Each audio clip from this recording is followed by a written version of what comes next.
मैं आपकी बात समझ रहा हूँ, जो चरखा दाव की बात कर रहे हो। देखिए, ये राजनीति है और ये चुनाव हो रहा है संविधान बचाने के लिए, लोकतंत्र बचाने के लिए। और अगर चरखा दाव की बात करें तो क्या नौजवान नहीं जानता उनके साथ जो धोखा हुआ, या चरखा दाव बोलोगे कि जिन्हें पक्की नौकरी मिलनी थी वो अग्निवीर से संतुष्ट हो रहे हैं, और उनकी गरीबी का और उनकी बेबसी को एक्सप्लॉइट कर रही है बीजेपी। अच्छा, कौन नौजवान स्वीकार करेगा मुजफ्फरनगर, मेरठ, बागपत, गाजियाबाद, जो सबसे ज़्यादा फौज में नौजवान जाता था? क्या इसका कोई जवाब है चरखा दाव बोलने वालों के पास? या बीजेपी के लोग जिन्होंने अग्निवीर व्यवस्था लागू की है 4 साल की, कल को पुलिस में लागू कर दें 3 साल की नौकरी, आपके यहाँ जवाब क्या है? और फिर अरे बीजेपी के घोड़े की ढाई चाल से बचो।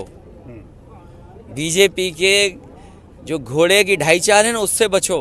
बीजेपी किसी की नहीं है।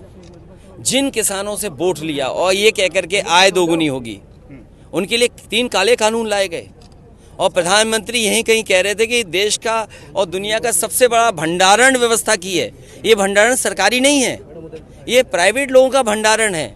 अगर प्राइवेट लोगों के हाथ में भंडारण चला जाएगा तो आप किसान को कौन लाभ पहुंचाएगा? आज गेहूं है, क्या सरकार कीमत दे पा रही है?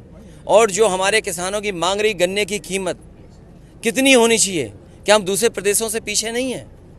आपके बगल के जो प्रदेश हैं, क्या उतना रेट हम दे पा रहे हैं? तो इसलिए इन बातों में कुछ नहीं रखा। राजनीति है किसानों को अधिकार दिलाने के लिए, राजनीति है नौजवानों को नौकरी और रोजगार दिलवाने के लिए। राजनीति चरखा दाव के अपने गुण दिखाने के लिए नहीं है, अपनी कमी छिपाने के लिए नहीं है।